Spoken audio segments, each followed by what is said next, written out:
Now next we will start the topic that is 5.2 ADO.NET Object Model. अब हम actually देखेंगे कि ADO.NET क्या है। ये जो हम ADO.NET ऑब्जेक्ट मॉडल बोल रहे हैं या फिर डिस्कनेक्टेड डेटा मॉडल बोल रहे हैं या फिर हम सिर्फ ADO.NET कह रहे हैं कि जो हमें इतने सारे फीचर्स प्रोवाइड करता है कि जिसका यूज करके हम बहुत ही इजी मैनर में with the help of some few steps हम डेटाबेस के साथ इंटरेक्ट कर सकते हैं। What is actually this ADO.NET object model?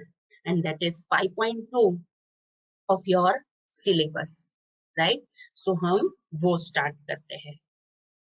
जैसे ऑलरेडी आपको पता है स्टूडेंट्स कि .NET फ्रेमवर्क के अंदर जो भी क्लास लाइब्रेरी है it is based on object oriented concepts. So obviously ADO.NET भी ऑब्जेक्ट ओरिएंटेड कंसेप्ट्स के ऊपर ही डिपेंडेंट होगा, राइट? बिकॉज पूरा .NET फ्रेमवर्क ही उसके ऊपर बना है, ऑब्जेक्ट ओरिएंटेड कंसेप्ट्स के ऊपर बना है। तो ऑब्वियसली ADO.NET भी ऑब्जेक्ट ओरिएंटेड कंसेप्ट्स के ऊपर बना है, right? And it will allows us to interact with data sources, right? Student आप कंफ्यूज होंगे कि ओके मैम अब तक डेटाबेस बोल रहे थे, अब डेटा सोर्स बोल रहे हैं, right? So data source is database.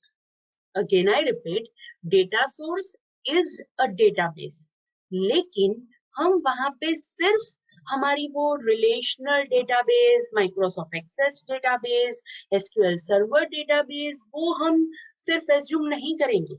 मैंने डेटा सोर्स वर्ड यहाँ पे इसलिए यूज किया बिकॉज अलोंग विथ डेटाबेस मैं डेटा के सोर्स में मीन्स सोर्स ऑफ डेटा मैं कोई टेक्स्ट फाइल भी कंसीडर कर सकती हूँ, एक्सेल की स्प्रेडशीट भी कंसीडर कर सकती हूँ, या फिर डायरेक्टली मैं XML फाइल भी कंसीडर कर सकती हूँ, राइट? इसीलिए मैंने यहाँ पे डेटा सोर्स वर्ड यूज किया। बिलीव मी स्टूडेंट्स, ADO.NET का यूज करके हम कोई भी टाइप के डेटा सोर्स के साथ इंटरेक्ट कर सकते हैं। सिर्फ ऐसा नहीं है कि सिर्फ वहां पे डेटाबेस ही बैकएंड में होना चाहिए, नो, हमें डेटा को स्टोर करना है। सो ऐसी कोई भी चीज कि जो हमें डेटा को स्टोर करके दे एंड उसके बाद अगर मुझे उसमें से रिट्रीव करना है डेटा को, तो वो भी मैं बहुत ही आसानी से उसमें से डेटा को रिट्रीव कर सकूं। So that will act as a data source.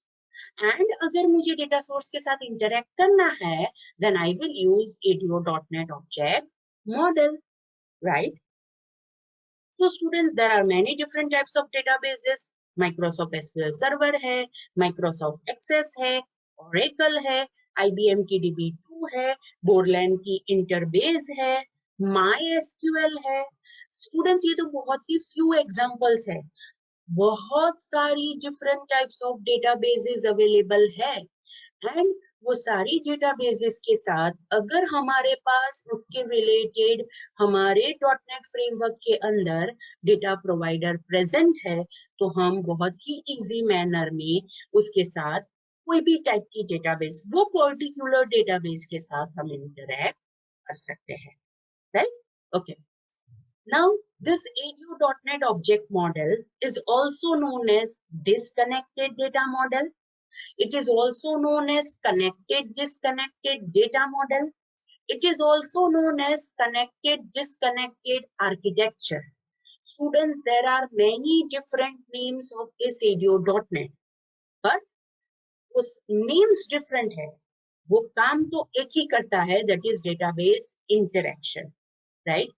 Again I repeat, ADO.NET object model, उसे हम disconnected data model भी कहेंगे, डिसकनेक्टेड डेटा आर्किटेक्चर भी कहेंगे, कनेक्टेड डिसकनेक्टेड डेटा मॉडल भी कहेंगे and connected disconnected data architecture भी कहेंगे, राइट? ये सारे वर्ड्स याद रखना, ये सारे नेम्स, ये सारी टर्मिनोलॉजीज याद रखना, राइट? ओके, नाउ अगर हमें डेटा ADO.NET का यूज करके मुझे डेटा एक्सेस करना है, मतलब मुझे डेटा को मेंटेन करना है, right? Then there are two different parts of this ADO.NET. Again I repeat, ADO.NET की टू इंपॉर्टेंट पार्ट्स है। That is data provider and data set. In short हम ऐसा कह सकते हैं that ADO.NET consist of two parts, मतलब वो दो पार्ट से बना है, that is data provider and data set, right? Now what is data provider? As the name says, data provider, वो डेटा को प्रोवाइड करेगा, right? And what is data set? Set of data, right? वो तो हमने already देखा, right? Okay, so students, this is actual architecture of ADO.NET. Again I repeat, this is actual architecture of ADO.NET, right? As you are able to see over here, see, यहाँ पे connected लिखा है, यहाँ पे disconnected लिखा है। In short अब आपको पता चल गया होगा कि क्यों हम इसे कनेक्टेड डिस्कनेक्टेड आर्किटेक्चर भी कहते हैं, right? So this ADO.NET object model is divided into two parts, connected part and disconnected part.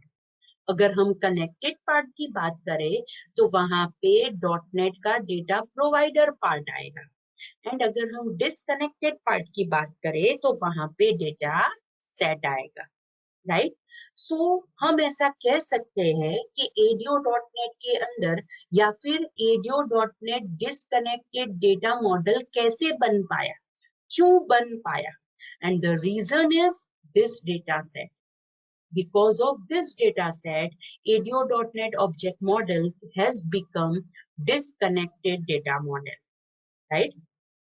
So students, ADO.NET object model is divided into two parts, that is connected part and disconnected part. Connected part के अंदर आएगा data provider, as the name says, it will provide us the data, and disconnected part में आएगा data set, again as the name says, set of data, right? Now students, अगर हम data provider की बात करें, in short डेटा प्रोवाइडर के अंदर हमें वो सारे कंपोनेंट्स कंसीडर करने हैं, सारे ऑब्जेक्ट्स हमें कंसीडर करने हैं कि जिसका यूज करके हमें डेटा मिल सकता है, right? Again I repeat, data provider part में हमें वो सारे ऑब्जेक्ट्स कंसीडर करने हैं, सारे कंपोनेंट्स कंसीडर करने हैं कि जिसका यूज करके हमें डेटा मिल सकता है, and disconnected part that is data set में हमें वो सारे ऑब्जेक्ट्स कंसीडर करने हैं, वो सारे कंपोनेंट्स कंसीडर करने हैं कि जिसका यूज करके हम सेट ऑफ डेटा बना सकते हैं, राइट? सो अगर हम डेटा प्रोवाइडर की बात करें तो डेटा प्रोवाइडर इन शॉर्ट, अगर मुझे डेटाबेस में डेटाबेस के साथ इंटरेक्ट करना है एंड सिलेक्ट क्वेरी फायर करके मुझे डेटा चाहिए, या फिर मुझे डेटा को मेंटेन करना है, इंसर्ट अपडेट डिलीट करना है, तो मुझे पहले कनेक्शन एस्टैब्लिश करना पड़ेगा, राइट? सो इसीलिए डेटा प्रोवाइडर में फर्स्ट ऑब्जेक्ट आएगा कनेक्शन का, राइट? बिकॉज कनेक्शन एस्टेब्लिश किए बगैर तो मैं डेटाबेस के साथ इंटरैक्ट ही नहीं कर सकती। सो डेटा प्रोवाइडर में फर्स्ट ऑब्जेक्ट आएगा दैट इज कनेक्शन। उसके बाद ऑब्वियसली मैं कनेक्शन ऐसे ही तो एस्टेब्लिश नहीं करूंगी, मुझे उसके ऊपर कोई ना कोई क्वेरी तो फायर करनी ही है, and as we have already studied कि ADO.NET के अंदर, मोर प्रिसाइज .NET के अंदर क्वेरीज को हम क्या कहेंगे? कमांड्स कहेंगे। So the second important object is command, कि जिसका यूज करके हम क्वेरी फ्रेम कर सकते हैं, and as we have studied कि क्वेरी हम पैरामीटराइज क्वेरी भी बना सकते हैं, right? Again I repeat, as we have studied कि हम पैरामीटराइज क्वेरी भी बना सकते हैं। सो ऑब्वियसली कमांड के अंदर we have to consider parameter collection, right? And along with that there is one another object which is present in command, or more precise we can say that is related to command, is transaction, right? Obviously it is not in your syllabus, या फिर हम ऐसा कह सकते हैं कि हमने अभी तक एग्जाम्पल में ट्रांजैक्शन नहीं देखा है, बट we can say कि अगर हम 2 to 3 queries को as a single unit execute करना चाहते हैं तो हमें उसके related transaction बनाना पड़ेगा, तो हम एक से ज्यादा क्वेरी को सिंगल यूनिट में कंसीडर करके उसे एग्जीक्यूट कर सकते हैं, right? So that is transaction. After that अगर मुझे सिर्फ डेटा को रीड करना है, तो मेरे पास क्या होगा? ऑब्वियसली डेटा रीडर, हमने ऑलरेडी पढ़ा that is it is forward only, read only data set, sorry record set, right, कि जिसके अंदर हम एक ही डायरेक्शन में ट्रैवर्स कर सकते हैं एंड वो सिर्फ हमें डेटा रीड करने की परमिशन देता है, हम डेटा रीडर का यूज करके डेटा राइट नहीं कर सकते, right. Another important object that is data adapter, because अगर मुझे कनेक्टेड पार्ट में से डेटा को डिसकनेक्टेड पार्ट में ले जाना है, then data adapter will act as a bridge between connected and disconnected part, more precise data provider and data set, वो दोनों के बीच में this data adapter will act as a bridge, right. And obviously अगर हम connected part की बात कर रहे हैं, then this connected part is directly connected with data source, right, connected part is directly connected with data source. Okay, now अगर हम disconnected part की बात करें, so disconnected part is made up of data set. Data set कैसे बनता है?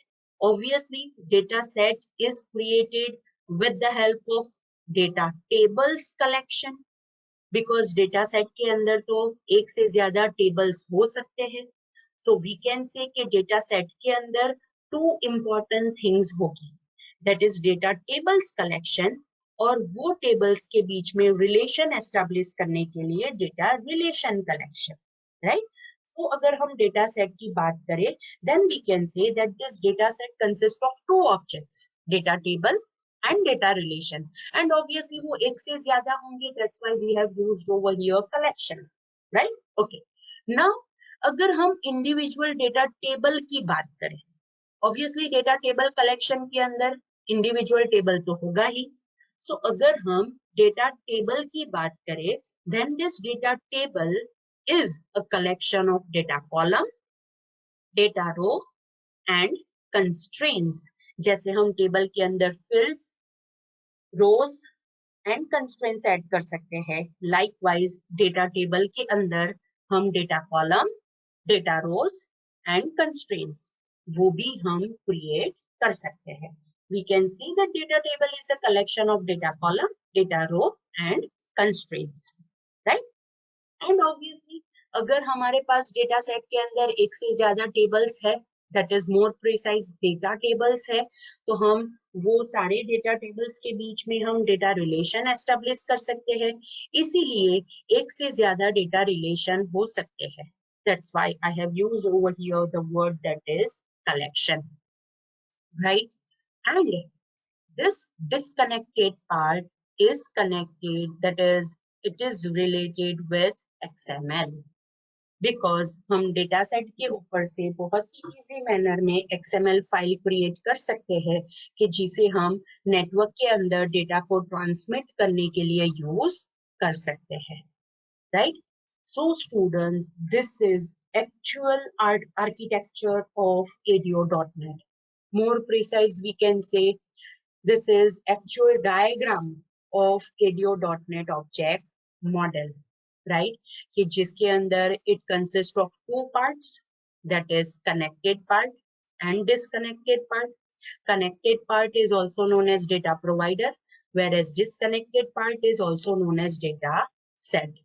और data provider के अंदर बहुत सारे ऑब्जेक्ट्स है कि जो डेटा सोर्स के साथ इंटरेक्ट करेंगे, एंड डेटा सेट के अंदर भी बहुत सारे ऑब्जेक्ट्स है, and by the end it can also interact with XML file, right.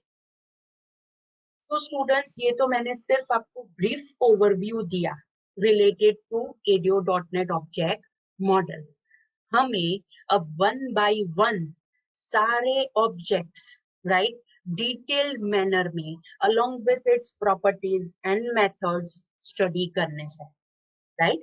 So that we will continue with next lecture. So this is all about this lecture. अगर आपको कोई doubt है तो आप मुझे पूछ सकते हैं, एंड उसके बाद हम हमारा ये लेक्चर एंड करेंगे।